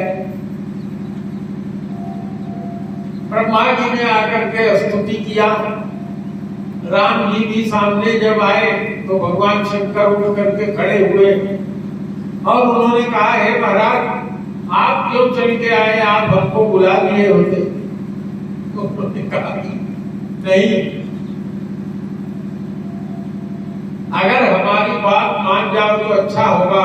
क्या मान जाए महाराज बताइए। कहे कि भाई कोई ऐसा उपाय कर दो कि जो यज्ञ की व्यवस्था है ये पूरी हो जाए, ये यज्ञ जो खत्म हुआ है ये यज्ञ फिर से शुरू हो जाए, यज्ञ पूरा हो जाए, नहीं तो आगे भी यज्ञ इसी तरह से खंडित होते रहेंगे और इस यज्ञ में खंडित होने का नाम आपका आवे तो महाराज ये अच्छा नहीं है। तो शंकर जी ने कहा ये वस्तु जैसा आप लोग चाहते हो वैसा हो जाएगा। भगवान शंकर ने कहा कि बकरे का सिर काट करके दक्ष पे लगा दो, जिंदा हो जाएगा वो। पूषा जी अब आगे से किसी और के मुख से चबाया हुआ भोजन पाएंगे। भृगु जी बिना दाढ़ी मोछ के रहेंगे। इस तरह से उन्होंने आज्ञा दे दिया और देवता ने, भगवान विष्णु ने, देवता ने, ब्रह्मा जी ने ये तय किया कि पूरा यज्ञ करने के बाद जो कुछ बचा रहेगा, पूरा यज्ञ करने के बाद जो कुछ संविधा बच जाती है, जो नीचे गिर जाती है, थाली में बच जाती है, कहा वो भाग जो है शंकर जी आज से आपका होगा। ये तो नहीं किया जाएगा कि यज्ञ में आपका भी भाग पहले से लगा दिया जाए, क्योंकि उन्होंने प्रतिज्ञा किया था तो उनकी भी प्रतिज्ञा पूरी, आपको यज्ञ में हिस्सा भी मिल जाएगा। तो अब जितना भी यज्ञ होगा उसमें जो शेष भाग होगा वो आपका होगा। भगवान शंकर ने कहा ये वस्तु आशुतोष औढ़ दानी है, प्रसन्न हो गए। लोग गए, जैसा उन्होंने कहा था वैसा किया। दक्ष जी पहले दौड़ करके आए, अपने माफी मांगी अपने गलती के लिए भगवान शंकर से। पूरा यज्ञ पूरा हुआ और इधर माता सती जी राम राम करते हुए गई ही थी और उन्होंने मरते समय भगवान राम जी से ये वर मांगा कि हे प्रभु, अगर आप मुझ पे प्रसन्न हैं तो मुझको ये वर दीजिए कि मैं जब फिर पैदा हूं स्त्री के रूप में तो हमको वर शंकर जी ही मिले। भगवान ने कहा ये मस्त। इधर माता सती जी राजा हिमाचल के घर में जाकर के पार्वती के रूप में, कन्या के रूप में उत्पन्न हुई। राजा हिमाचल जो थे वो जब से उनकी पत्नी और वो थे उनको कोई संतान नहीं था, वो बाझ कहे जाते थे। लेकिन उनके घर में माता पार्वती जाकर के पैदा हुई और जब पैदा हुई तो नारद जी गए। नारद जी जब गए तो राजा हिमाचल बहुत खुश हुए। ये जो कथा मैं आपको सुना रहा हूं, इसी कथा से आपको पता चल रहा है कि राम कौन है। इसमें जगह जगह राम की महिमा आ रही है। जब इस कथा को बार बार सुनेंगे, इसके तत्व को समझेंगे, रहस्य को जानेंगे, ये कथा जब पूरी होगी तब तक आप जान जाएंगे कि राम कौन, प्रभु पूछो तो। ये यही कथा है जिसकी शुरुआत किया था याज्ञवल्क्य जी ने भरद्वाज जी को बता रहे हैं। कथा में कथा कैंची फूटती जा रही है, शोर में शोर। नारद जी जब पहुंचे तो राजा हिमवंत ने बुला करके कहा कि हे महाराज, अरे बहुत दिनों के बाद हमरे एक कन्या हुई है, मुन्ना सिंह आरती की तैयारी करिए। मेरे एक कन्या हुई है महाराज, जरा इसका लक्षण देखिए। नारद जी ने हाथ देखा। नारद जी ने हाथ देख करके कहा कि आपकी जो ये कन्या है ये तो बहुत सौभाग्यशाली है, इसके अंदर तो सब गुण ही गुण है। ये जगदम्बा है, जगत की माता है, आदि शक्ति है। लेकिन हे राजा हिमाचल, इसके हाथ में दो चार अवगुण भी है जो इसके पति में है। महाराज कहा है, कहा कि जो इसका पति होगा वो अगुण होगा, गुण से हीन होगा, ब्याली होगा, कपाली होगा। ब्याली माने नंगा रहेगा, कपाली माने मुंड की माला पहनेगा, घर नहीं होगा उसके, माता पिता नहीं होंगे उसके।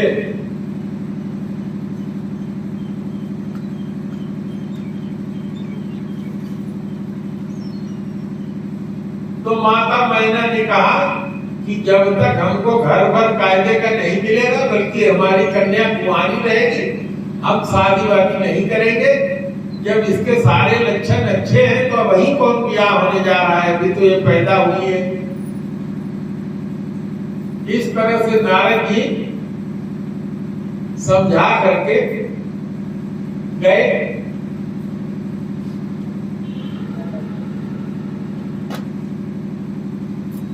अब कुछ दिन बीता, माता और बड़ी हुई।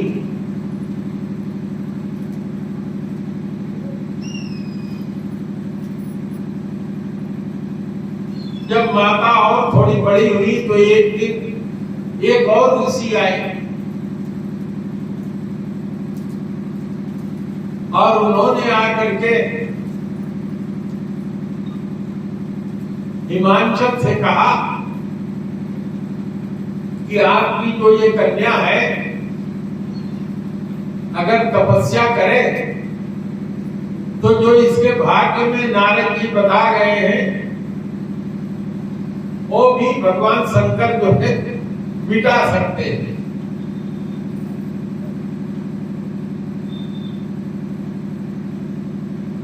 वो बता करके गए। उसी दिन माता पार्वती ने सवेरे उठ करके अपनी अम्मा से कहा कि हे अम्मा, आज हमने सपना देखा है कि एक कोई ब्राह्मण देवता हमारे सपने में आए हैं और उन्होंने ऐसे ऐसे बताया है। पंखा बंद कर दो।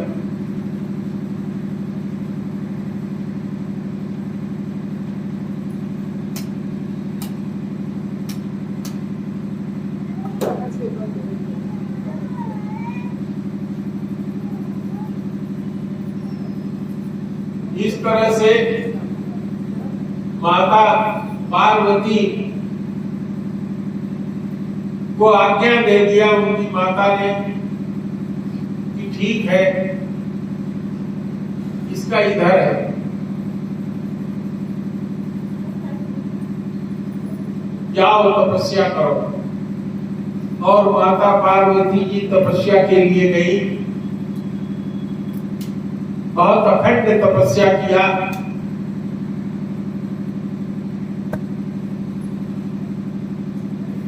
माता जी की तपस्या से ब्रह्मा जी प्रसन्न हुए। आकर के उन्होंने कहा कि हे पार्वती, यहां से देख लो, तुम्हारी तपस्या पूरी हो गई है।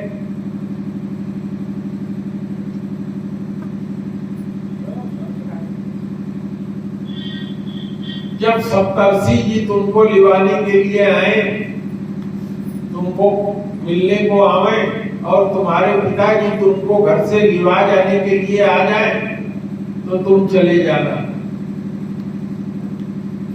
इधर भगवान शंकर अखंड समाधि में बैठे हुए थे। एक दिन उनके समाधि में भगवान राम पहुंचे और उन्होंने शंकर जी से कहा। भगवान शंकर बहुत प्रसन्न हुए, खड़े हुए, प्रणाम किया। कहा महाराज बताइए। कहे कि भाई मैं आया हूं इसलिए कि जो आपकी पत्नी सती थी उन्होंने पार्वती के रूप में शरीर धारण किया है और मरते समय हमसे वरदान लिया था, आपको ही पति बनाना चाहती हैं, तो ऐसा करो कि हमारे कहे से उससे शादी कर लो। भगवान शंकर ने कहा कि हे महाराज, यद्यपि ये तो अनुचित है, लेकिन फिर भी माता पिता गुरु की जो आज्ञा है, कहा वेद शास्त्र कहते हैं कि यदि माता पिता कोई बात कह दे, यदि गुरु कोई बात कह दे, यदि कोई अपना बहुत हितैषी है, हित चाहने वाला शहीद है, कोई बात कह दे तो उसको बिना विचार किए, उसका अच्छा बुरा बिना जाने उसको मान लेना चाहिए। तो हे महाराज, आपकी बात हम मान लेंगे। इतना कहकर के भगवान शंकर के सामने से भगवान राम जी अंतर ध्यान हो गए। शंकर जी फिर अखंड समाधि में लगा लिए।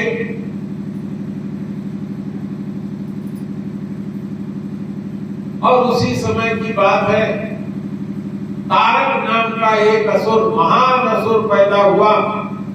उसने बड़ी तपस्या किया। ब्रह्मा जी ने वरदान दिया उसको कि तुम भगवान शंकर के पुत्र से ही मारे जाओगे। वो यही वरदान चाह रहा था। उसने समझ लिया था कि भगवान ने तो प्रतिज्ञा कर लिया है, शादी करेंगे नहीं, उनको पुत्र होगा नहीं और मैं मारा नहीं जाऊंगा, तो जला लीजिए। मैंने 5 बजे की प्रतिज्ञा किया है, 5 बजे खत्म हो जाएगा, तो 15 मिनट है। अब इसके आगे की कथा कल होगी।